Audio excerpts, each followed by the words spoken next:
that he always seems to have. Definitely, and I think, he plays so much, one of the most active players just across all the formats in chess. And because of that, there is a level of consistency. He's played all the top players now, lots of match experience, lots of just experience in different formats. And that gives you confidence. And he brings it into those games. And I think even from his perspective, if he's playing someone like Ding in this field, Hmm. compared to maybe Lazovic or maybe some of the younger guys, he knows like Ding Ding can blunder, Ding can break. He's been much shakier, and the consistency and the volume, the activity that Hans brings, that's an advantage. He knows it's an advantage. So Yeah. expect him to try to take him into deep waters, because he's going to be confident in his form. He's going to be confident in his mouse skills, just just confident across the board. And I think that's why the players that have qualified, there was only a few players that qualified. There's a lot of invited players. Those guys, you know, I don't think they have imposter syndrome here. They know they earned it. They know it might have been it's harder than just getting invited.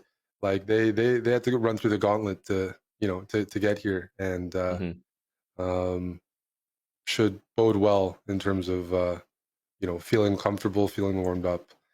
First game here, we have this very topical Joko piano where I guess White brings that bishop, dark squared bishop out early, provokes g5, and you get this very double-edged play because you got this bishop on a7, bishop on g3, all the pieces are on the board, and black's ready to at some point play f5 when the king is out of the way. Hmm.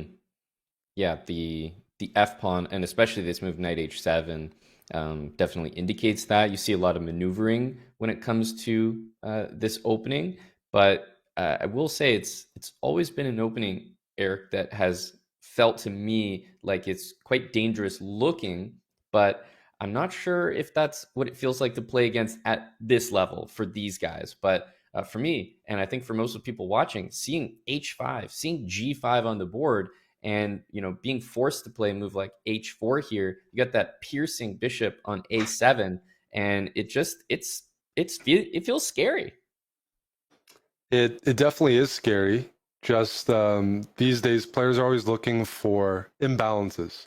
It's hard to push for an advantage with white, and at least in these positions, it's scary looking. But you know, black playing h5 and g5, there's some concessions or some long-term squares that white can aim for. And yeah, for the sake of putting pressure on your opponent, not playing necessarily like a Berlin endgame. These are rich positions with weak squares and activity for both colors that modern chess has just fully embraced. Hmm. The players are looking for complications and don't mind a bit of risk, because a lot of other openings, it's hard. It's really hard to get any play. Just, and here, all the pawns are on the board. All the pieces are on the board. Can't say that about most openings at this stage. And that means, yeah, we're going to get a nice, exciting, probably first game at some point. White plays d4, puts Hmm. pressure on e5. Again, black would love to play f5 at some point. It's about the timing. But even Yeah, if even if because those moves don't come easily, f3, that'd be a can mhm. opener. Different ideas. Yeah, it kind of feels like both sides have this idea to push the F pawn, F3 or F5. And now we see something that I'm not sure if Hans had prepared this move D4, or if this is maybe a knee jerk reaction to maybe missing knight G6 or underestimating it. Because look, you're walking in knight G6, you're taking on H4. This looks like something that is easy to miss because maybe it looked like black was playing for F5. All of a sudden, there's just no defending H4. So Han says, well, I'll play knight e3, I'll play d4, shut that bishop on a7 out. But at the same time, at some point, Eric, you kind of have to count out the pawns. So where do you put your value in this position? Is it on the material, the extra pawn that Ding has, or is it on the fact that the e pawn is loose, that black's king is a lot more exposed, and white seems to be maybe slightly ahead in development? I mean, normally speaking, I would be okay losing the h pawn. Hans has lost it for the e pawn. right Hmm. now. But there's some things to calculate when it comes to taking on e5. I I don't play these positions that much as white. I must admit you do have to study them pretty deeply, and there is some risk involved. Putting your bishop on your king side, inviting your opponent to push those king side pawns and try to trap it. So I haven't played this too much, but um, I generally would be okay losing that h pawn Hmm. if I can win e5. But Hans played knight h to f1. So there Hmm. might be some tactics involved as to why you can't take on e5 or why you didn't prefer it. Um, at the same time, um, oh, okay, no, I've, there's a lot going on here in these blitz games, and one thing that um, I think I would say is a feature of Hans's chess more than Ding is he's very practical and he plays a lot. So in a complicated position, you can spend so much time absorbing, Hmm. calculating, but he'll often what we're seeing right now. You just played a couple moves instantly, and position. You just have to acknowledge sometimes the position is too rich to figure everything out, and you just have to play fast. Yeah, look how quickly these moves just came in. That knight went from e3, d5, c7, grabbed a pawn, back to b5, grabbed another pawn. And these were instant decisions, Eric. So as you mentioned, he's not really pausing at all. And, he just took two pawns out of Ding's position. Now we see h4. The idea is maybe that he wants to play g3 in the future. If we see maybe bishop takes on e5, that's going to open up the bishop on b6 on the white king on g1. But the queens are likely to exchange, and currently that extra pawn is the reason that Hans has an advantage. Yeah, with h4, Ding's really hoping at some point that d4 pawn takes on e5 to open up that diagonal for that dark squared bishop. Play that move g3, Hmm. and we might see it maybe even right here. Can you play g3? Might be Hmm. temporary, but you do open up that diagonal for the dark square bishop, at least the pin. The d pawn will then be pinned. Super sharp. The players are definitely going for it in the first game. Yeah, Um, because you can play g3 and then trade the queens. There's a future where you trade the queens and then take on d4. Now, Ding has done it sort of in a different order here with pawn takes on d4 first. Maybe we'll end up transposing, but it feels to me like maybe g3 or queen takes on d2 was the maybe more precise move order, but very, very hard to discern. Very hard to discern. I think White definitely is avoiding the queen trade right now because that knight on h7 is just waiting to spring into action.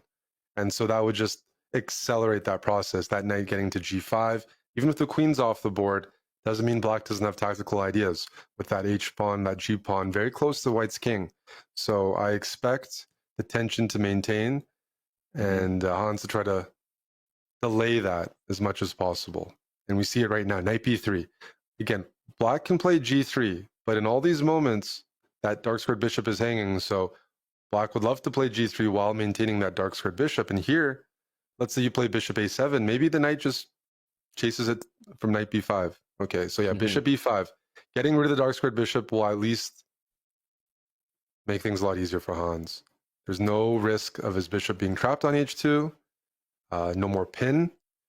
At the same time, material's liquidated here, and when you push those, king side pawns as black, with the queens off the board, it's not as bad in terms of being like, hey, maybe black's king is a little loose, sure, but with the queens off the board, the absence of dark squared bishops, generally that king on g7 should still be okay.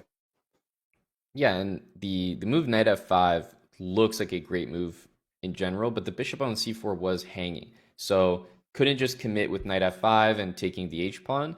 After h3, f4, and now Hans, he's kind of posturing up. I think he's a bit happy with his position. You can see the f5 square is available. The white king is going to go to f2. Maybe the rook will slide to the g file. There's always f4 in the future, Eric. So I think if you look at the body language here, Eric, and the board, it feels like Hans is much happier with his game. Is much happier, I agree. I mean, it's just so cohesive here. Everything's defended. You have two nice pawn chains. H3 can be picked off, but at least Ding, he's up on the clock. So Hmm. uh, something in his favor. But yeah, look for that h3 pawn to be a long-term target for white to eventually take and say, hey, I'm up a pawn. Knight h5, preparing knight f4. Yeah, that was the move. Knight to c4 offers a lot of trades here, but primarily bishop takes f5, knight e5. It feels like you're kind of surviving a little bit better as thing. The knight wants to make it into f4, so I think this is a bit of an achievement, and maybe that time advantage that he had played into these last couple moves. I do think it's an achievement, but h3, there's no Mhm. fixing that. It's weak Yep. for the rest of the game. Ding's job, I think, is to try to find counterplay elsewhere or keep pieces on the board. Like right now, knight d3. Now h3 you can't take because the rook takes d3 and knight f4 check. So Ding is just going to use that pawn, leave it there, not defend. Oh, wait a second. All right. I mean, this is a incredible. You can sack and play then rook c2 check. Yeah, and Missed the moment. that is to get king takes h3, knight f4, the same tactic you just pointed out, but nobody in this game saw it with only seconds to spare. Hans couldn't decide, can I take on h3 with the rooks on the board? He prefers trading before taking because maybe you take on h3 and your king gets in trouble. Some Hmm. checks, some ladder mate. But he has won a clean pawn here, and this is an easier position for him to start pre-moving and catching up on the clock. Being down a Yep. pawn, that Yeah, you king can is almost just go looking. into d7, like the f7 pawn. If you could take that, Yeah, rook that's just a g1. There's checkmate. Oh yeah, no, Hans is making big progress. Rook b6 defends b2. The Yeah. knight, the knight is almost boxed out. Yeah, completely at this point. There goes the f pawn. The knight on h8 is complete. That's the worst place you could have a You don't knight need to on do the entire anything. Just leave it chessboard. there. Just leave it Yeah, there. But he's just picking up exactly. the pawns. Oh man, yeah, this is going to be game one for Hans Niemann, and obviously he's happy with the result, but I think he had that body language.